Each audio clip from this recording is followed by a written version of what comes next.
Bonjour!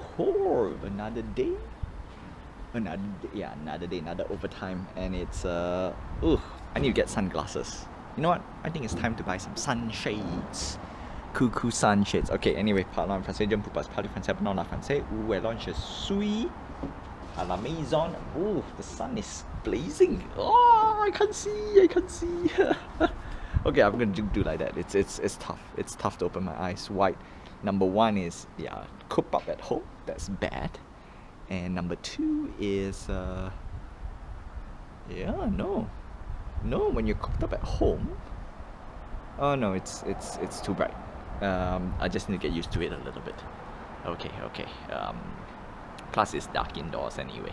And aujourd'hui, nous sommes mercredi. That's right, Ili September is about 6 o'clock. No, it's not even September, it's 6 o'clock, it's literally 6. Saturne Norwegia, la South est blue, Nature de pluie, les couchers, no, it's not even sunset, right? Like, okay, if the sun is coming from this angle, I have to look down, I can't look up. 7, 6, 7, 8. Yep, correct. So sunset will be at 8 o'clock, around there, 8 to 8:30-ish. And as usual, I don't think I have anything to say. Not saying there's no topic for today other than overtime. Yeah, every day. No, it's crunch time. It's good. Again, it's partially it's good for me, and the number two not good part is, unfortunately, I don't know if I can do snowboarding this week, because Saturday most likely is going to be a working day for me. Wow, no, I just realized January, February, March, April, the only time I have not working on, no, most of my Saturdays are working. No, there's only 1 or 2 weeks that I don't work on the weekend, and only once out of all the weekends, only one of the weekend has a clear Sunday. Like, the Sunday is just nice, wasn't perfect, but it's not raining, so I can get out. Whereas April, no, just realized a lot of Sundays, my Sundays are wet. The more you know. Yeah, those are the things I can't really, like I said, you can't really do anything about it. Like, I really want to go to snowboarding. And I was remembering, like, last year I was a little bit bold, and not say bold, like I remember there's a few trips I came back, I went over, it wasn't raining, came back, it was raining. Okay. Yeah, and I think that was early, but I was thinking, did I go in the morning when it was raining? I don't think so. So that's that. Yeah, anyway, $2. Let me finish a little bit of stuff. When it's sunset, then I'll do something else.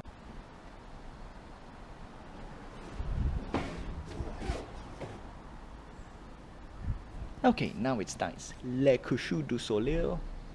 Il est septembre, il est 8 is 7:30. 7. Oh wow, 7, 8. Yeah, I was right. Okay, just now was 6, 7, 8. Okay. Anyway, no, I don't have anything. I just paid some of my bills. I just couldn't wait. Just want to clear up as fast as I can. So I've cleared up some of the bills already. Of course, Friday and this weekend we're gonna go through all the accounts. And one of the things that I found out was like, my goodness, it is. For some reason, some of the Malaysian banking is making me very hard to pay abroad, which is annoying, very annoying. Like, I have to go through so many hoops, and you know what's the worst case, or rather, what's the best part of all this thing? After going through all the hoops, fail. That's right. Yeah, don't like it, right? on one end, I love secure financial institution, right? If the more secure you have, the better it is.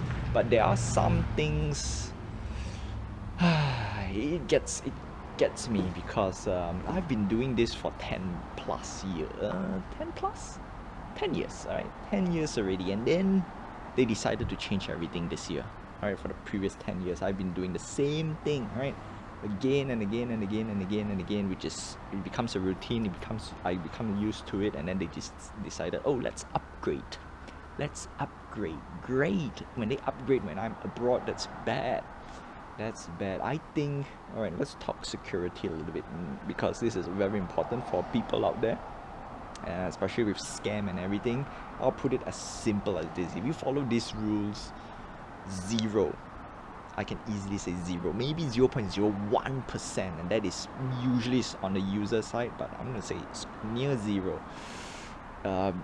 Impossible you will get scammed unless that's why I say 0.01, because even all these steps, all this precaution you have taken, people can still do some stupid stuff. But most of this case is usually on the credit card side, debit card side. That's the reason why I don't want to use debit card as best as I can, because it's very, ooh, yikes, I don't like it. So number one, or rather the first rule, as always, is nobody will call you for money. Right? Nobody will call you and says, hey, you have issue with your money. Nobody. As far as I'm have been dabbled with all this finance stuff online, nobody is that free and calls says, hello, your account is compromised, can you do X and X and X and X? That's the first and foremost on how people get people.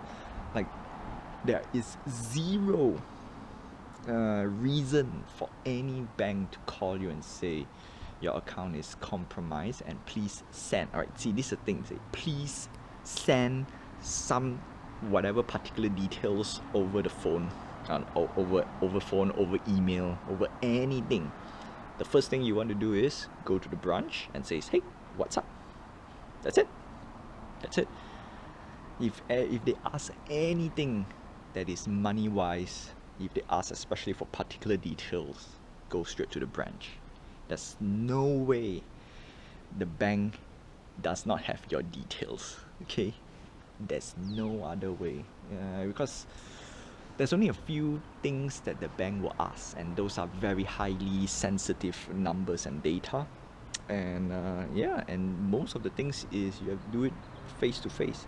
Sure, there are some cases that, so this is the part where I can, say, okay, if this is the security that they implement, that I need to be present physically, fair enough. That is totally fair. That is one hoop that I like to, not say I like to jump, that is one hoop that I think it's supposed to be there, right?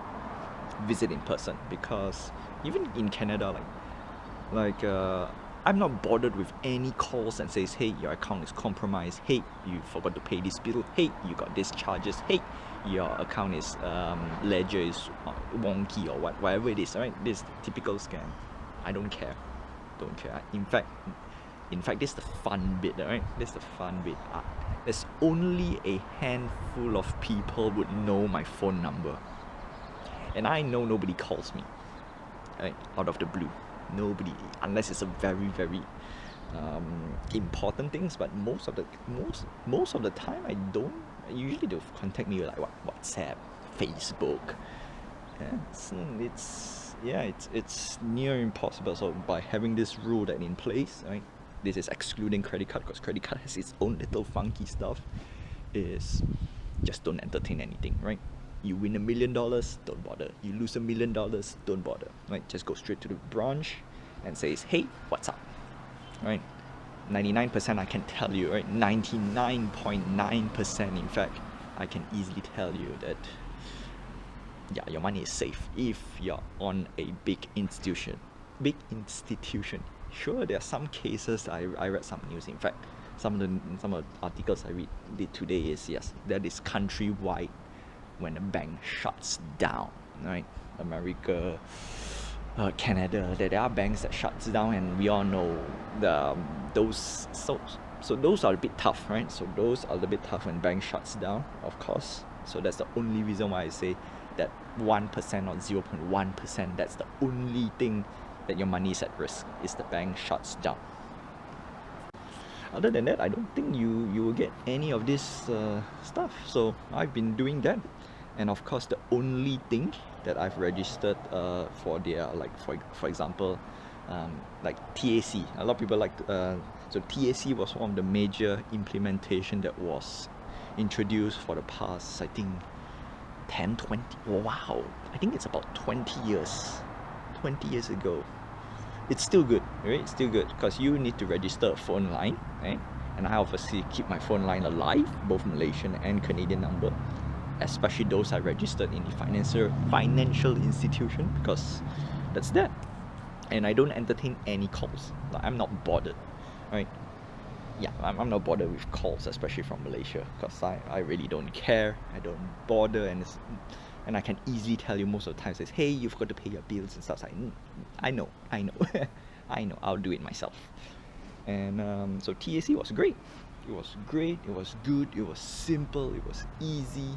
And then came online, not say online banking, so online banking 2.0, smartphone, swipe here, swipe there. Still good, right? Still great. The problem is, I have to jump so many hoops in order to approve a transaction that becomes That's the problem. That's my problem. It should be as simple, because unless you phase out, the only time that I would switch to a new way of authenticating is if they phase out phone numbers. Yeah, that's it. If they really phase out phone number, then okay, then that's called a proper upgrade. But now they're just upgrading stuff, throwing up a lot more hoops to jump. And to top it off, right? I input all my TAC and stuff, and it still doesn't work. Don't like it, because apps and stuff. Not to say I don't trust them. Having too many apps on the same bank, that's worse, right? Because we have Maybank Malaysia, Maybank Philippines, Maybank Singapore, and then on top of that, I have to download another app. Then on top of another app, I have to authenticate by using tag. It's the same thing, right? If you're gonna go back to TAC, then I want to use my TAC, okay? So that's one thing. And then of course, the 0.01% again is what if people spoof your phone number. Okay, those are super rare. Those are super rare. And that's that. Simple as that, right? If you follow all this, impossible, right? Plus 0.01%. That, like I said, those are very, very rare. And yeah, this is not credit card. Credit card has a different type of security layer. And that one's a bit different. So credit card, sometimes I'm a bit stressed out because some of the charges were like, I don't need to go through some authentication, and I was like, oh why, no. But that's that, right? So the good part about credit card is because it's not directly from your bank account.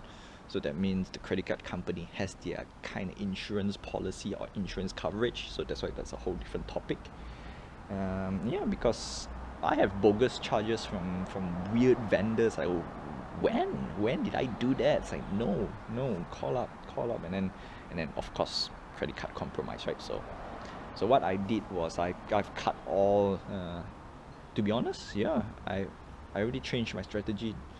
Cut out as much credit card as I can. Obviously, all in good standing. Right? I'm not cutting out because I'm in debt. No. Because I left it idle for way too long, and they auto cut it for me. It's like, oh, good. I don't need to renew. Not bothered. And also the thing is, I need to shut down a few accounts. Having a lot of accounts is great if you're living in the same country, but when you're abroad, when they have all this, actually it's because of this year they implement so many weird security protocol that I like, I give up. So that's that. Well, so that's a Wednesday little story time. I know this week is a financial weekend, so I just get at least this part out. So we're gonna cover a little bit more later on other stuff. And I feel like buying some NFT comic books. Je devrais vider